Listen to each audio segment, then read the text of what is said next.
I'm filming a books in bed video and there's no books in the bed. Hold the phone. Plop, plop. Fixed it. Me, wears NaNoWriMo sweatshirt. Also me, didn't participate in NaNoWriMo this year. What up, reader fam? Welcome back to my channel. Today I'm bringing you a books in bed video, the series on my channel where I talk about books in bed. Today's video is being sponsored by Wattpad, which is a platform where stories live. It connects a global community of 80 million readers and writers through storytelling. This is actually going to be the last books in bed video that I do on my channel. Rest in peace, books in bed. You've been good to me. Gonna have a little sob right now because I'm gonna miss it. Every year I kind of like to take a step back and like see what content I want to keep doing and what I want to replace and all that jazz. And this is one that's going. But I am gonna be doing something that's pretty much the same, but just kind of an elevated version of books in bed. But I will talk about that towards the end of the video. But let's get into it. Let's start talking about books. That's what we're here for, to talk about books, and I'm ready for it, yeah! I'm also losing my mind. It's currently 10:30 at night, and I'm losing it. Chaotic hours, it's time, let's go! I'm gonna kick off the video though talking about some recent book pickups, because I got some books and I'm hyped on them. I feel like I'm doing some kind of TikTok dance right now. I cannot stop myself. Stop it! The first one here is the one that Wattpad sent to me, and it's the Invincible Summer of Juniper Jones. Can we appreciate the beautifulness of this cover? Because it's beautiful. Like, look at that. She a stunner. She a beaut. She is gorgeous. We'd love to see it. I know this book has the word summer in the title, but this cover is kind of giving me fall vibes and I'm living for it. When Wattpad reached out to me about sending me this book, the first thing I did was run to the reviews and read them, and y'all, so many people are raving about this book. It was a 5-star here, a 5-star there, a 5-star over there, and I was sold. People were saying that they didn't know what to expect going into it and they were blown away. And I love when that happens. I love when a book is unexpected, just comes into your life and you're just like completely shook by it, consumed by it, and it just blows you up. Figuratively, not literally. There were also reviews by people saying that it had them sobbing, which, you know, I'm always down for a cry fest. Get me up in my feels. The story takes place in 1955, and we follow our main character Ethan, who is biracial. When he is sent off to live with his aunt and uncle in a small town in Alabama, he's instantly met with rejection from the people within the town due to the color of his skin. The only person who ends up accepting him for who he truly is this girl named Juniper. Juniper Jones. Oh, there's the author's name, Gavin McQueen. I was wondering where the author's name was, but it's right there. Sorry, that was a side note. Back to what this book is about. Juniper is this very free-spirited girl. She doesn't care what anybody thinks. She marches to the beat of her own drum. We love people like Juniper. I do personally. I'm like, yo, I want to be more like you, because honestly, I'm not that free-spirited. I wish I was. I wish I was more like, I do what I want and I don't care what anybody says, but like, y'all, it's hard to get in that mindset. Like, how do people do it? I don't know, but maybe Juniper can teach me a lesson when I read this book. Anyway, Ethan ends up finding a lot of comfort in this friendship, and it begins to be a crutch for him in this harsh world. I'm telling y'all, I'm sold on this book. Like, there's a reason this book is in my hands right now, and that's because I'm gonna read the heck out of it. I will admit, I was thrown off by the fact that summer is in the title. I was like, but it's fall time. I can't read a book like this in fall time. Like, it seems like something I should save for summertime, but after reading the description and kind of looking at more reviews, it has climbed to the tippity top of my TBR, and I am excited to read it and weep. Well, hopefully no weeping will occur, but I ain't scared of no cry fest. There might not have been no BookCon this year, but I'll just attend a cry fest. I think this might be a contender as to what I kick off my 2021 reading year with, because I'm currently in the stage of trying to figure out what the first book of 2021 is going to be for me, what my first read of 2021 is going to be, which is a big deal. It is a big deal. You want to set the tone for the year with that first read. And this is a solid contender, even though I am hoping to read more fantasy in 2021. I might just sneak this little contemporary in as my first read of 2021. I think I'm actually going to do like one of those taste test videos where you take like 5 or more books and you like read the first chapter and decide which one you're gonna commit to, like a say yes to the book kind of situation. And whichever book I say yes to will be my first read of the new year. I will leave more information down below in the description about this book if you want to check it out. I will say that also there is a sale happening on Wattpad right now for 20% off all their titles, and that sale is from now to the 30th, so go snatch yourself up some books. I went and got me some boba today, and on my way there I stopped at my friend's house. They go by Barnes and Nobles, and I got some books from them. They were just like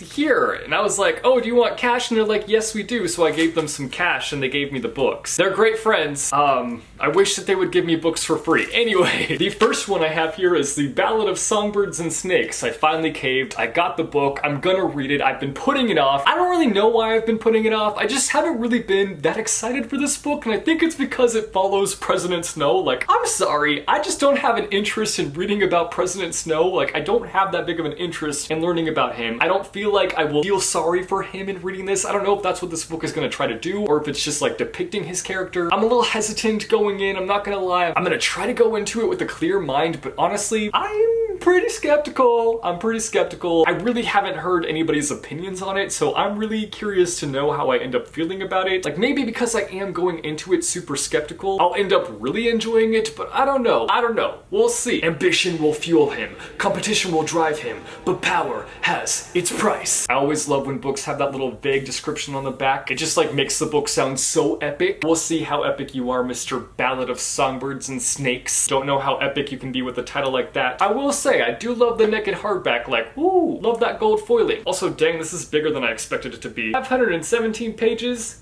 And the last book I picked up recently, or today actually, is How the King of Elfhame Learned to Hate Stories. This is kind of stories set in the Cruel Prince world, I do believe. I could be wrong. I saw this and knew I had to snatch it up because the Barnes & Noble exclusive editions sell out so fast for this series that I was like, I gotta get it. It's mine. It's going with me. But honestly, I have no regrets because this book is beautiful. Like, it is aesthetically pleasing. Like, it is stunning. And there's illustrations throughout it. And I'm gonna be honest, I don't fully know what this is. I feel like it could be a spoiler if I read what it's about. But I feel like the opening line in this description gives me enough information. It says, before he was a cruel prince or a wicked king, he was a fairy child with a heart of stone. So that tells me it might be stories about the cruel prince as a child. I'm looking forward to getting to this, you know, once I finish the trilogy, which will happen someday. I hate having series commitment issues. So those are some books that I got recently, aka today. I got these books today, but I'm very happy with them. Now I wanted to talk about reading goals and how bad I sucked at my reading goals in 2020. Actually, you know what? 2020 does not exist in my mind anymore. Like, even though I'm currently living in 2020, this year does not count. Like, I'm calling it, it does not count. This year does not count. Nope, nope, nope. It's a nope from me. I really did not accomplish anything that I wanted to accomplish going into 2020. How sad is that? But I'm looking forward to 2021. I am the kind of person where I'm like, yo, a new year means a new start. Even though you can start fresh whenever you want, I get that. My mind just doesn't really vibe with that though. My mind is like, no, I must start over at the new year. So yeah, I really did not complete any of my 2020 reading goals. Like, I set a goal for myself to read a Stephen King and a Murakami novel each month, and literally only read one Murakami book, didn't read any Stephen King books. But also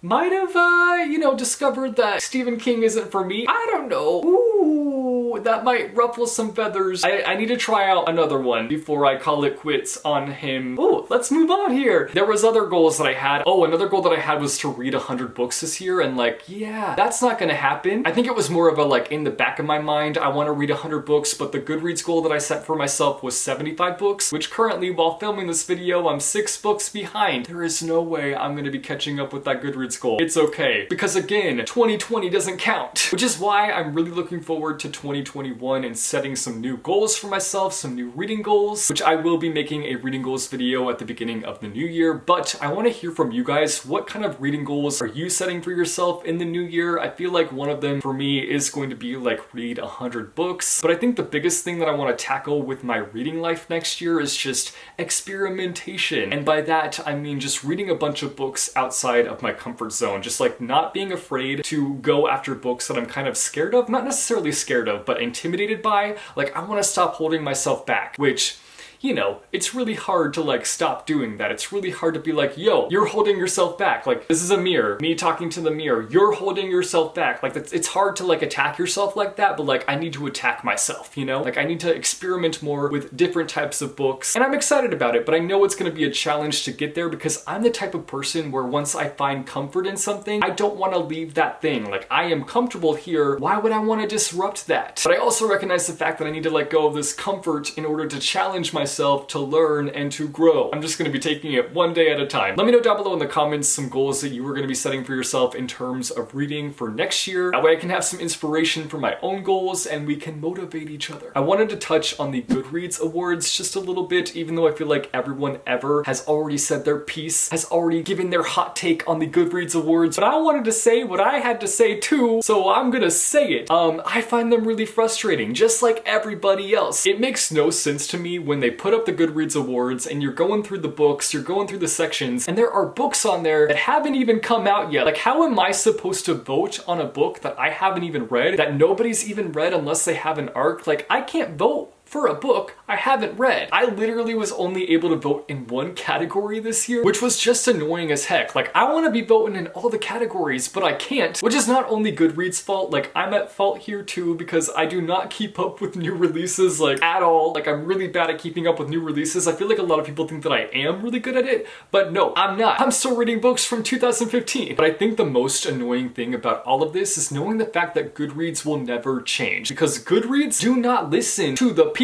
They keep doing what they want. We've had critiques of their website for years and they never change. They never listen to their users, which makes no sense. Like, if you're being critiqued, you should take that criticism and try to do better. Try to improve. And I know that there are people who drag them through the mud, but there are people out there who are giving them good criticism that they should listen to and like take and use to help improve their overall website. And in doing so, it would make us happy. But the fact that they keep including books in their Goodreads Choice Awards that aren't even out yet, like, that's gonna continue to happen. They're never gonna stop doing that. What I want them to do is have a cutoff date. So for example, they'll be like, we're gonna include books from November 2019 all the way to October 2020. Those books will be in the Goodreads Choice Awards. That way, we can read the books that are in the Goodreads Choice Awards and vote confidently. It's that simple. And it also just sucks for the books that aren't even released yet that are in the awards, because they usually get snubbed because nobody's read them unless they're a popular author, which does guarantee votes. Those books are gonna fall by the wayside. Anyway, I know it's one of those things that like really doesn't matter at all, but like, it's just frustrating because it just happens every year and it's gonna continue to happen and we're gonna continue to be annoyed, but we're gonna stay on the platform. We're gonna continue to use Goodreads and we're gonna stay mad. I'm planning to binge a bunch of adaptations over the holiday season, which I'm really looking forward to. I feel like I just have not caught up on a lot of adaptations, and there's some adaptations that are coming out that I am super excited for. Some where I haven't even read the book, but I wanna watch the adaptation, which I know makes me a reader sinner, but I'll take it. The first one that I'm gonna be for sure watching is Dash and Lily. I've been hearing so many great things about it and I loved the book, which apparently there's a third book coming out and I'm like, what? I haven't even read the second book. I need to get on it. But back to what I was saying, I really loved the first book. It's just super wholesome, gives you the holiday vibes. It's just a solid contemporary story and I love it, and I can't wait to see the adaptation because I've been hearing so many rave reviews about it. So many of my friends have been loving it and I just can't wait to get to it. I feel like it's the perfect one to watch over this holiday season too, which I'm personally somebody who can't really dive into holiday things until after Thanksgiving. Like, once we've had Thanksgiving, then it's Christmas time for me. Like, I understand people who are like, okay, Halloween's over, it's Christmas, but like, I'm not one of those people. I'm like, must have Turkey Day, then I can be like, Christmas! I also really want to rewatch Let It Snow. I watched that one last year with Christine from Pullin' Bananas Books and I really enjoyed it. I've never read the book and I've actually never really felt like the urge to read it. Oops! But I really enjoyed the adaptation, so I'm gonna watch it. And I also really want to watch the adaptation for Alex Rider because my friend Elias was like, it's so good. And I was like, okay, if you say it's good, I'm gonna believe you and I'm gonna binge it. And it's free on IMDb TV, so like, you had me at free. Again, haven't read the books, but I saw the trailer and I was intrigued. I'm really making myself look good over here by being like, I'm never gonna read these books for these adaptations, but I'm gonna watch the adaptation.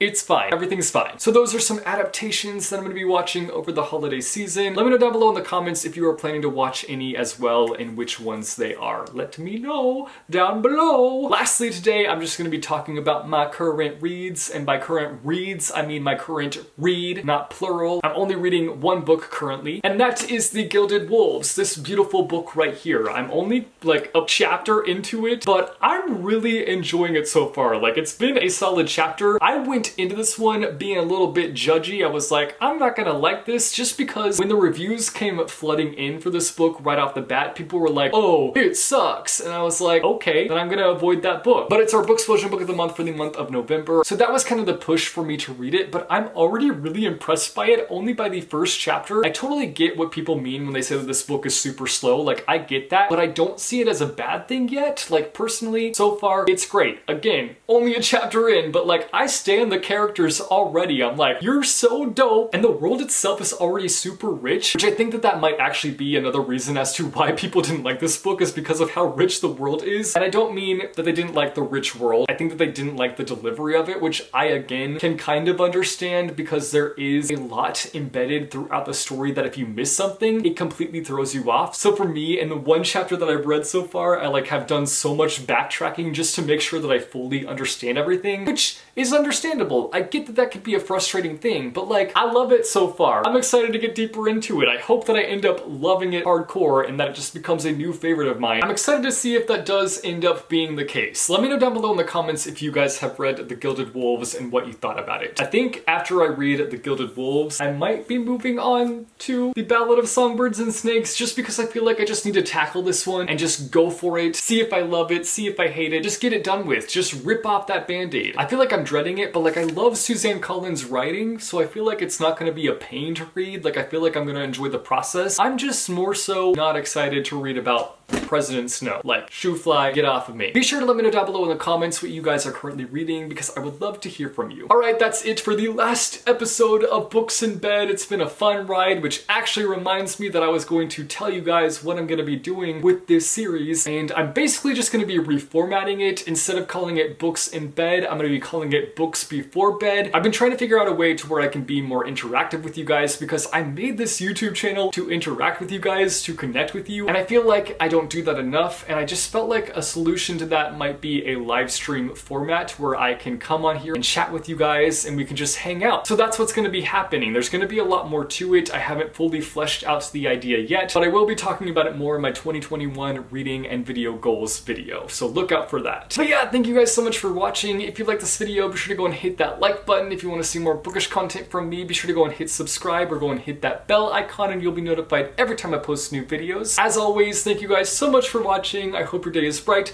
that tomorrow is brighter. Keep reading what your heart desires, and I will see you soon with a new video. Bye. -oh.